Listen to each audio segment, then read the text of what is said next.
صاحبہ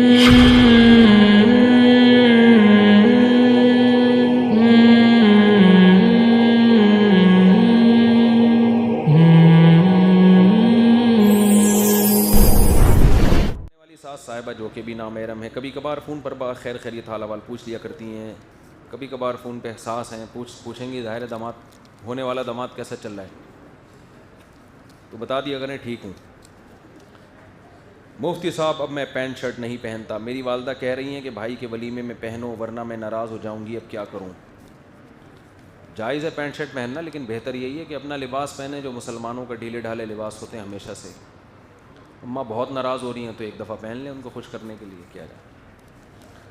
اماں کو بھی سمجھ میں نہیں آتا آج کل ماؤں کو پینٹوں میں کیا ان کو ملے گا، وہ سمجھتی ہیں ہمارا بچہ تھوڑا پڑھا لکھا لگے گا اس سے، تو ماں کو چاہیے خوش ہو کہ بچہ ہمارا اچھا سادہ سادہ لباس پہن رہا ہے۔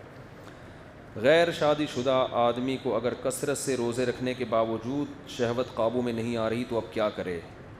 جبکہ نکاح کے وسائل بھی نہیں، شادی کرے، نکاح کے وسائل ہوتے ہیں، آپ کا نکاح میں معیار بہت اونچا ہوتا ہے، کسی بہت غریب لڑکی سے شادی کر لو وہ گزارا کر لے گی انشاءاللہ۔ نبی نے فرمایا 3 لوگوں کی اللہ نے مدد اپنے ذمے لی ہے، ایک وہ جو نکاح کرنا چاہتا ہو، تو آپ کوشش تو کرو نا، معیار تھوڑا کم کرو اپنا، باقی گناہ کی اجازت نہیں ہے۔ مفتی صاحب مخلوط تعلیم کے خلاف آپ کے بیانات سنتے ہیں، اب میری جہاں رشتے کی بات چل رہی ہے وہ لڑکی پردہ تو کرتی ہے لیکن مخلوط تعلیم حاصل کر رہی ہے، تو سبھی لڑکیاں مخلوط تعلیم ہی حاصل کر رہی ہیں، تو آپ یہ دیکھو کہ وہ خود ٹھیک ہے یا نہیں ہے، ایسا نہ ہو کہ اس کے بوائے فرینڈ ہو تو یہ نہ ہو، پھر معاملہ خراب ہوتا ہے۔ اگر وہ مخلوط ماحول میں پردے کے ساتھ پڑھ رہی ہے تو ٹھیک ہے۔ فقیہ الحضر فقیہ العصبی، یہ کسی ان کے ذاتیات کے ہیں۔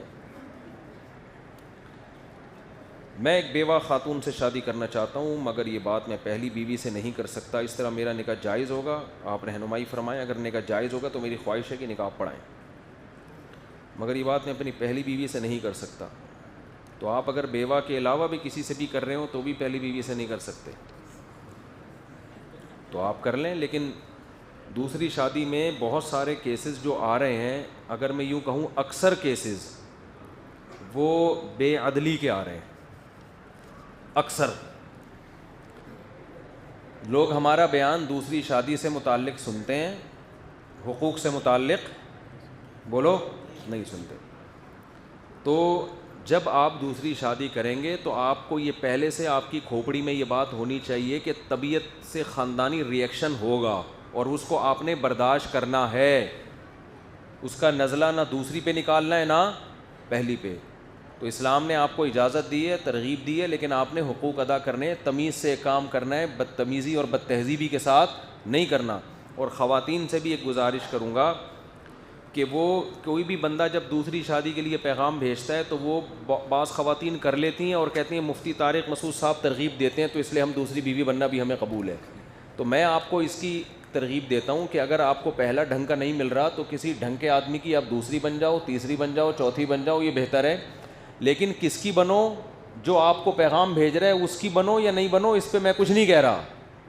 ہر آدمی کا میں نے ٹھیکہ نہیں لیا ہوا کہ آپ میرا بیان لگا کے کہیں کہ مفتی صاحب نے کہا تھا کہ جی دوسری کر سکتے ہیں تو میں اس کی دوسری، آپ کو کیا پتہ یہ دوسری رکھ سکتا ہے کہ نہیں رکھ سکتا، اس کے اندر پہلی کی صلاحیت بھی ہے یا نہیں ہے، دوسری کی ہے، تیسری کی ہے، چوتھی کی ہے یا نہیں ہے، یہ گارنٹی میں نے کسی کی بھی نہیں لی ہے۔ تو آپ کسی کی سیکنڈ وائف بنے، بہت اچھی بات ہے، کمارے بیٹھے رہنے سے بغیر میاں لیس زندگی سے بہتر ہے کہ آدھا میاں تو ملے نا آپ کو۔ کیا خیال ہے بھائی دبئی میں بہت سے لوگ جاتے ہیں، ہوٹل بہت مہنگا مل رہا ہے، رہائشی کمرہ مل نہیں رہا، مزدور طبقہ ہے، وہ ایک پورا کمرہ اپنے لیے لے نہیں سکتے، شیئرنگ پہ لے لیتے ہیں۔ بھائی پہلے سے اس کمرے میں 3 مزدور رہ رہے ہیں تو چلو 1/4 4 آدمی ایک کمرے میں رہ سکتے ہیں نا، تو وہ شیئرنگ پہ لے لیتے ہیں، یار یہ کمرہ تمہارا بھی ہے، یہی آدھا کرایہ مجھ سے لے لو، آدھا میرا، آدھا نہیں مل رہا تو 1/4 کرایہ، مثال کے طور پر 1 لاکھ روپے کرایہ ہے تو بھائی 25,000 مجھ سے لے لو اور مجھے بھی اس کمرے میں سونے کی جگہ دے دو۔ دبئی میں یہ سیٹ اپ چل رہا ہے۔ وجہ کیا ہے کہ بھائی اگر وہ مزدور آدمی جس کے پاس وسائل نہیں ہیں وہ 1 لاکھ کرایہ نہیں دے سکتا تو اب اس کو دبئی میں کمرہ ہی نہیں مل رہا تو فٹ پاتھ پہ تھوڑی سوئے گا، وہ فٹ پاتھ پہ تو وہ 20 لاکھ جرمانہ لگا دے گا اس کے اوپر, ٹھیک ہے نا. دبئی میں ایسا نہیں ہوتا, فٹ پاتھوں پہ لوگ رات کو سو رہے ہیں, وہ اور بڑا جرمانہ ہوگا. تو بڑی مصیبت سے بچنے کے لیے لوگ کہتے ہیں, مزدور لوگ کہتے ہیں, پورا کمرہ اگر ہمیں نہیں مل رہا تو شیئرنگ پہ, ایک کمرہ 4 بندوں میں ڈیوائڈ ہو جائے گا. تو ہم خواتین سے کہتے ہیں اگر آپ کو پراپر میاں نہیں مل رہا, چرسی ہیروئنچی ٹائپ کے مل رہے ہیں, یا اور کوئی ان میں فالٹ ہے, پراپر آدمی میاں نہیں مل رہا, جیسے ایک مزدور کو سستا کمرہ مل رہا ہے مگر وہ کمرہ ایسا ہے کہ چھت ٹپکتی ہے اس کی, چوہے ہیں اس کے اندر, واش روم کا صحیح انتظام نہیں ہے, بدبو آ رہی ہے, دھوپ روشنی نہیں ہے, تو بھائی شیئرنگ پہ وہ کمرہ جس میں دھوپ روشنی کا انتظام ہو, واش روم اس کا صاف ستھرا ہو, اللہ کی قسم وہ شیئرنگ پہ اس اکلوتے کمرے سے بہتر ہے جس کا واش روم ٹوٹا پھوٹا ہو اور اس میں وینٹیلیشن کا انتظام نہ ہو اور دھوپ کا انتظام نہ ہو.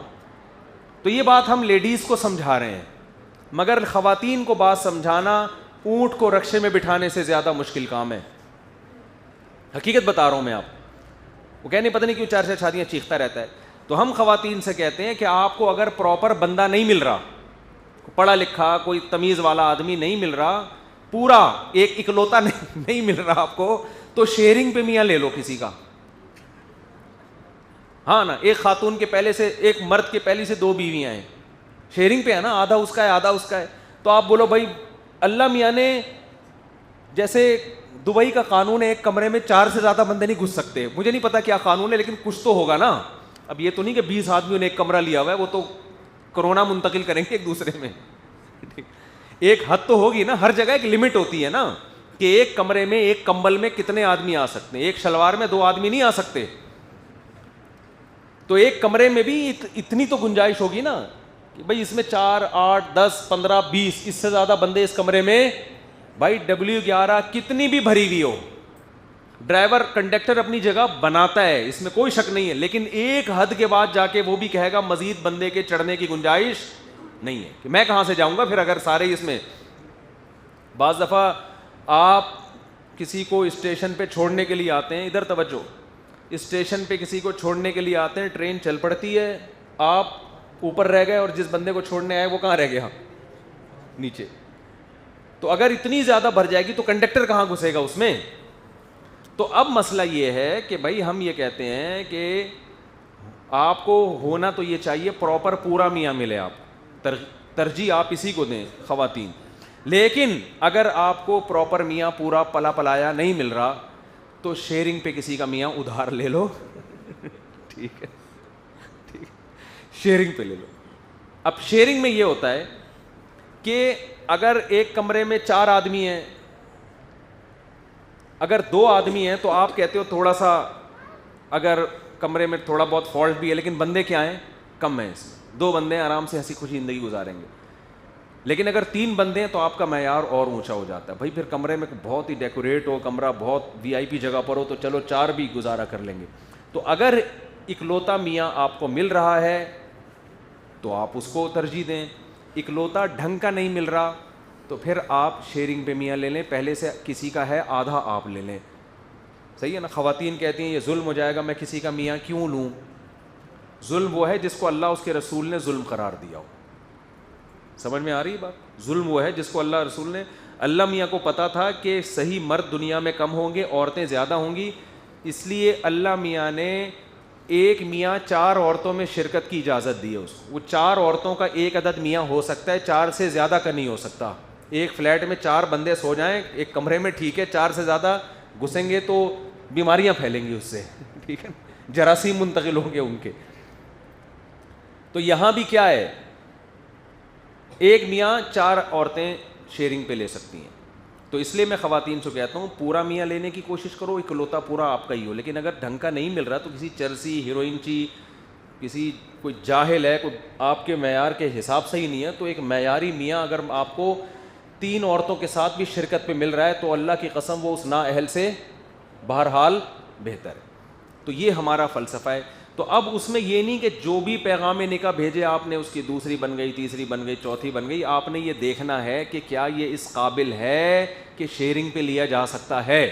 سمجھتے ہو, سمجھتی ہو کہنا چاہیے مجھے, خواتین سے خطاب کر رہا ہوں اگرچہ یہاں مرد بیٹھے ہوئے. تو آپ نے یہ خود فیصلہ کرنا ہے آپ کا باپ فیصلہ کرے گا, آپ کے بھائی فیصلہ کریں گے, بھائی یہ دوسری کے قابل بھی ہے, کیونکہ اس میں آپ کا معیار اور اونچا ہو جائے گا. پھر جب تیسری کر رہا ہے تو آپ کا معیار اور اونچا, کہ بھائی ہم ایک میاں کو برداشت کر رہے ہیں اپنی بیٹی کے لیے, چوتھی پہ دے رہے ہیں, تو اس میں پھر ہم ایسا ہی نہیں دیں گے, اس میں تو آپ کا معیار اور اونچا ہو جائے گا, پھر تو بہت ساری چیزیں دیکھی جائیں گی. تو اب یہ فیصلہ آپ نے کرنا ہے, یہ فیصلہ میں نے نہیں کرنا. تو اس لیے نہ میں کسی کو ترغیب دیتا ہوں کہ بھائی فلاں کی دوسری بنو, تیسری بنو, میں بھائی یہ فیصلہ خود کرو. تو جو نکاح کا پیغام بھیجیں آنکھ بند کر کے قبول نہیں کرنا ہے, اس میں 100 دفعہ سوچنا ہے. پہلی والے میں جتنا سوچا جاتا ہے, دوسری کر رہا ہے تو ڈبل سوچنا ہے, تیسری کر رہا ہے تو 3 گنا زیادہ سوچنا ہے, چوتھی کر رہا ہے تو پھر تو سوچتا ہی رہنا ہے. ٹھیک ہے نا, بہت سوچ سمجھ کے دینا ہے کہ بھائی یہ آدمی تو پہلے 3 میں بٹا ہوا ہے, تو کوئی سرخاب کے پر لگے ہوئے ہیں تو ٹھیک ہے, نہیں ہے تو جاؤ پھر پہلی والی کو دو, نہیں مل رہا تو پھر دوسری کو, نہیں مل رہا تو پھر 2 چیزیں دیکھنی ہے, ایک تو اس میں دیکھنا ہے کہ کوالٹی کیا ہے, دوسرا یہ کہ اپنے حالات بھی دیکھنے ہیں کہ اگر اس سے گئے تو ہو سکتا ہے اس سے بھی لو لیول کا بندہ ہمیں ملے. جیسے دبئی میں جب مزدور جاتا ہے, رات آنے والی ہے, بھائی اب تھڑے پہ سونا ہے, فٹ پاتھ پہ سونا ہے, فی الحال اسی کمرے میں گزارا کر لو. سمجھتے ہو, ٹھیک ہے یہاں واش روم کا انتظام صحیح, لیکن روڈ سے تو بہتر ہے نا. تو یہ دونوں چیزیں سامنے رکھ کے فیصلہ کرنا ہے. تو اب آپ نے بیوہ سے شادی کرنی ہے تو کر لیں, لیکن یہ سب چیزیں سوچ